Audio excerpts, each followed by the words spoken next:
Friends, मैं अनूप सिंह आप सबका फिर से स्वागत करता हूं हमारे यूट्यूब चैनल पे। फ्रेंड्स, आज हम बात करेंगे एक्सरसाइज 1.3 क्लास 10th, जिसमें फ्रेंड्स संख्याएं दी गई हैं कि सिद्ध करो इसे कि यह एक अपरिमेय संख्या है। ठीक है, सवालों को फ्रेंड्स सिद्ध करने के लिए हमें विरोधाभास विधि का प्रयोग करना पड़ता है। ओके, विरोधाभास विधि फ्रेंड्स वो कि मान लो जो चीज़ हमें दी जाती है इसके विपरीत हमें क्या करना है, मानना पड़ता है। जैसे अपरिमेय दी गई है हमें कि ये अपरिमेय है, ऐसा सिद्ध करके दिखाओ हमें, तो इसका क्या करेंगे, हम विपरीत मान लेंगे, परिमेय मान लेंगे इसे एक बार। ठीक है, और हल करेंगे इसे। सबसे पहले हल, ठीक है, चलिए सबसे पहले नंबर 1 तो इसे हम लिख लेंगे माना √5 एक परिमेय संख्या है। मान लिया माना √5 एक परिमेय संख्या है। ठीक है, जब ये परिमेय संख्या है भैया √5, और परिमेय संख्या क्या होती है, p/q के रूप में, तो हम क्या कर सकते हैं कि हम इससे क्या कर सकते हैं, लिख सकते हैं √5 बराबर होगा p/q के रूप में। ठीक है, तो परिमेय संख्या माना है तो परिमेय संख्या तो p/q के रूप में होती है, तो हम इसके बराबर रख सकते हैं, इसे बिल्कुल रख सकते हैं। जहाँ क्या लिखेंगे, q बराबर 0 नहीं है, साथ ही क्या लिखेंगे, साथ ही p व q पूर्णांक भी लिख सकते हो, चाहे सह अभाज्य संख्या भी लिख सकते हो। ठीक है, सह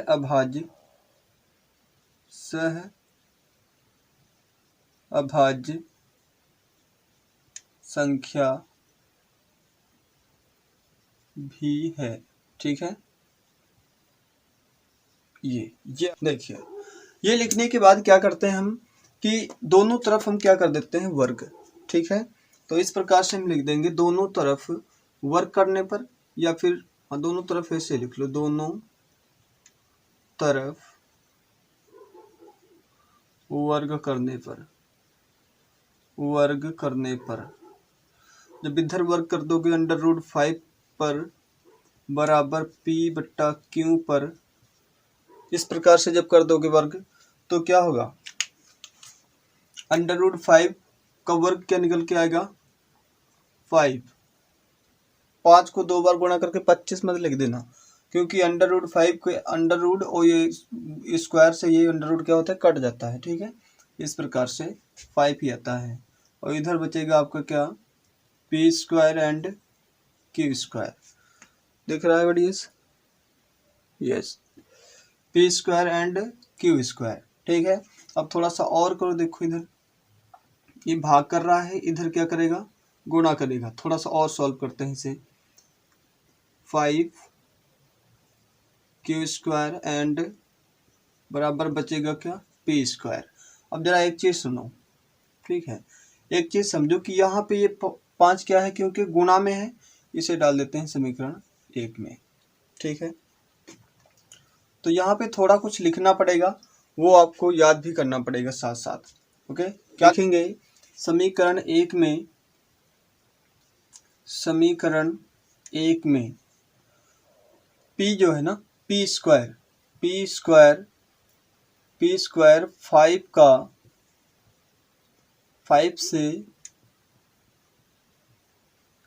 5 से विभाजित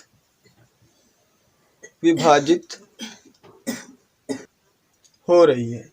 ठीक है, विभाजित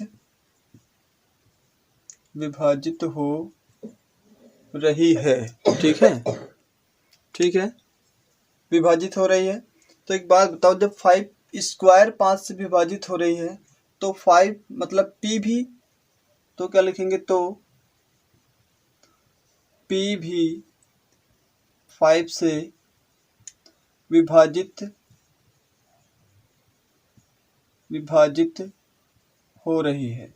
ठीक है, कैसे सर, भाई जिसका वर्ग जिससे हो जाएगा ना, इसका 5 से अगर p² विभाजित हो रही है तो 5 से p भी विभाजित होगी।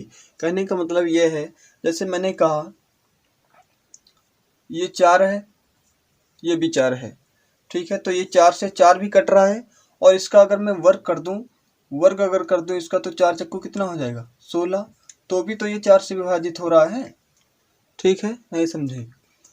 ये 3 ले लो, 3 ले लो, 3 से 3 ये तो कट ही जाएगा, है ना, ये तो कट ही रहा है। ये दूसरा पॉइंट है, देखो ये p भी 5 से विभाजित हो रही है, ये मतलब दूसरा। इसका अगर मैं ऊपर वाली संख्या का p का अगर मैं ये वर्ग कर दूं, 3 का मैं वर्ग कर दूं, तो क्या आ जाएगा 3 3 9, वो क्या 3 से नहीं कटेगा, ठीक है। तो इस पर ये बताना चाहता है ये, ठीक है।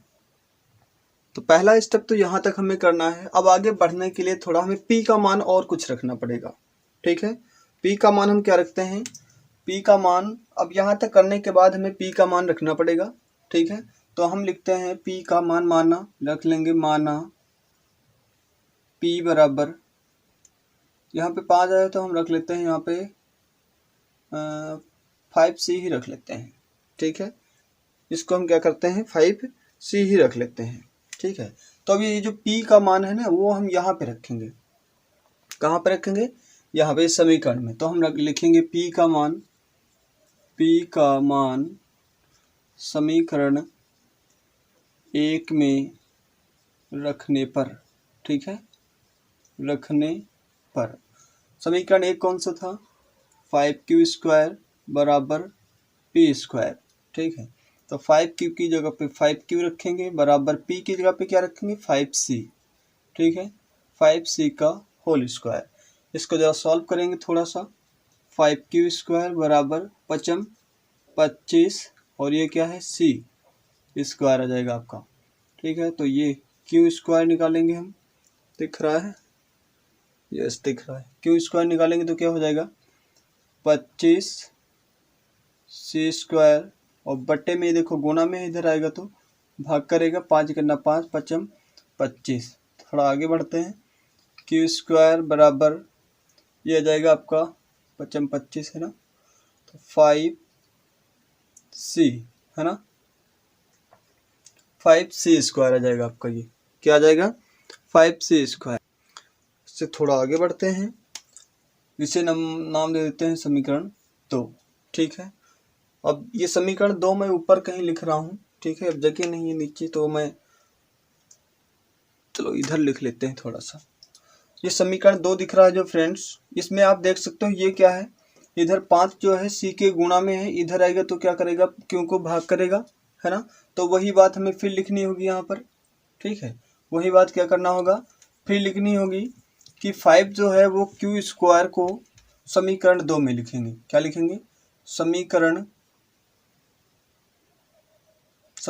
2 में 5 जो है ना, 5 q² को, ठीक है, 5 जो है वो q² को क्या कर रहा है, q² को विभाजित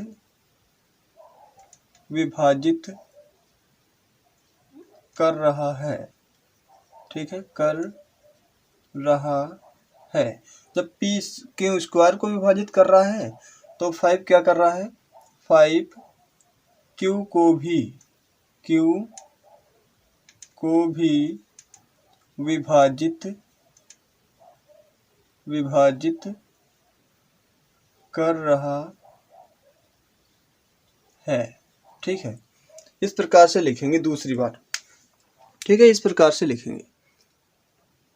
तो इतना करेंगे फ्रेंड्स। इतना करने के बाद आप देख सकते हो कि 5 जो है समीकरण 1 में देखो p को भी विभाजित कर रहा है, और समीकरण 2 में देखो q को भी विभाजित कर रहा है, ठीक है। और जबकि हमने कहा था ये सहभाज्य संख्या है ना, तो सहभाज्य संख्या तो फ्रेंड्स 1 से ही विभाजित होती है, फिर ये 5 से कैसे हो गई विभाजित?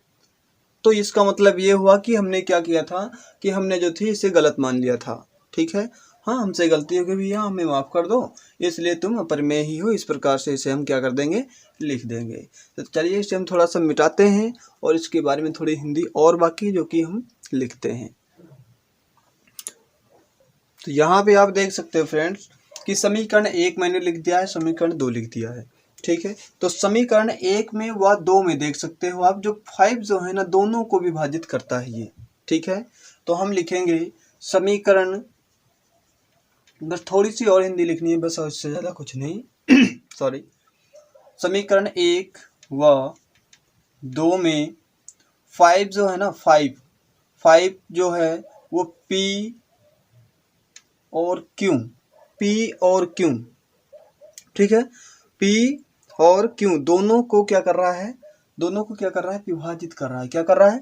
विभाजित कर रहा है। 5 जो है P और Q को, P Q दोनों को क्या कर रहा है? दोनों को विभाजित, अरे यार क्या लिख दिया जल्दी,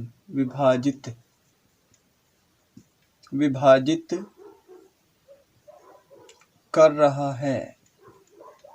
अतः 5 जो है ना वो P और Q का, 5 जो है वो P और Q का जब ये विभाजित कर रहा है में 5 और Q को, तो क्या होगा? अतः यह सह अभाज्य संख्या, या कह सकते हो सह अभाज्य गुणनखंड, है ना। सह अभाज्य संख्या या सह अभाज्य नहीं है, है ना। पी क्यू जो है ना, पी क्यू अर्थात पी क्यू सह अभाज्य संख्या नहीं है। क्यों? क्योंकि ये तो 5 से भी हो रही हैं और 1 से भी हो जाएंगी। और हमने बताया था जो सह अभाज्य संख्या वो होती हैं जो कभी किसी और से नहीं जबकि 1 से ही कटती हैं, है ना।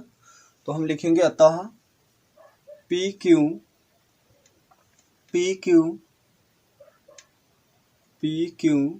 सह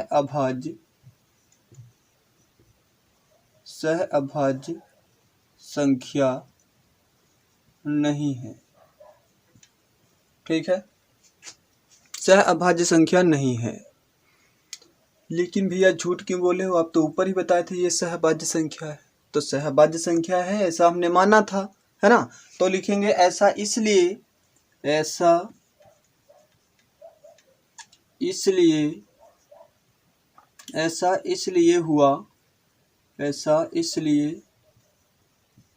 हुआ क्योंकि हमने गलत माना था। क्या? क्योंकि हमने गलत माना था, ठीक है। क्योंकि हमने गलत माना था कि √5 एक परमेय संख्या है ना। √5 एक परमेय संख्या है, ये हमने गलत माना था ना, संख्या है। लिखेंगे अर्थात √5